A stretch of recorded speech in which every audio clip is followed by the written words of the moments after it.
So this will probably be boring for a lot of you guys, but I have to read through my paper. Got a rough draft here, and figured I may as well record it. Um, so the title is On the Matter of Life. This is the preface. Quote, "The presumption that there is only one genus of actual entities constitutes an ideal of cosmological theory to which the philosophy of organism endeavors to conform.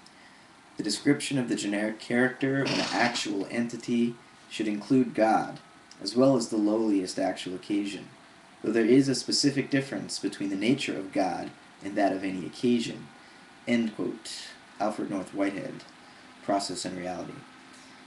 Life, from a purely human perspective, is the most general and therefore most metaphysical category imaginable. First we are alive, and then we come to know it. Our knowledge is always through life. The story we tell to explain our relation to the cosmos begins and ends with our account of our own living experience. Philosophers since Plato and Aristotle have struggled to define this term of terms adequately, as when we ask, "What is life?" the answer is found only in the experience that is already present, whether we have asked for it or not. Without an actual relation between the whole and ourselves, life is unlivable. But without a conceptual relation to it, life is unthinkable. How then to conceive of it? An overly reductive definition distorts life's cosmic import, painting too tragic and meaningless a picture of existence. An overly expansive definition obscures life's fragile beauty, ignoring the fact of death given by the birth of every living creature. Life is both infinite and defined, a moving image of eternity, having a definite beginning and an eventual ending in time. We endeavor in the present essay to coherently define every actual entity as a living creature. The reason is that no scientific account of life can, without incongruence, explain its emergence in a physical universe that is otherwise devoid of purpose and feeling. Our exploration of the issues surrounding the pursuit of an organic ontology will require a thorough critique of mechanistic biology, whose aim is the reverse of our own: to define life such that it is reducible to a quote, mindless, purposeless, algorithmic process, end quote. In an asterisk, this is a quote from Daniel Dennett's book, Darwin's Dangerous Idea. And for Dennett, an algorithm is any set of conditions tending to produce a certain outcome. He sees Darwin's conditions, random variation under natural selection, as entirely explanatory of the present state of the biosphere based on the past. We are told to accept by Dennett that a cascade, quote, "a cascade of mere purposeless mechanical causes," end quote, "are entirely responsible for, quote, the gradual emergence of meaning," end quote. This definition will be shown to be entirely inadequate, as it makes of our human experience an aberration, severing all roots whatsoever between ourselves and the evolutionary process that carried us here. If we are going to attempt a scientific account of life at all, then it must at least allow for the presence of human consciousness. The process metaphysics of Alfred North Whitehead, as well as the systems biology of Francisco J. Varela, will aid us in our critique of mechanistic biology. Varela's account of life in terms of autopoiesis will be compared with Whitehead's analysis of the process of concrescence, in the hopes that a parallel becomes clear. It will be argued that Varela's science demands a new metaphysical scheme, not available within the confines of mechanistic materialism. Varela's philosophy of organism, we suggest, is up to the task. The approach of these two thinkers represents, in our view, what cultural philosopher Jean Gebser has called, quote, "the eruption of time consciousness," end quote. It was not until the 20th century that life could be properly understood, as prior to this historical moment, time itself had not fully entered the consciousness of human beings. Gebser's account of the eruption of time will aid us throughout our exploration. We will begin this essay, then, by laying out the anthropological mood surrounding the widespread acceptance of mechanistic approaches to biology for the greater part of the last 2 centuries. Part 1. The Eruption of Time. Quote, the supersession of dualism in biology begins to occur in this science at the moment when the time factor is taken into consideration. End quote.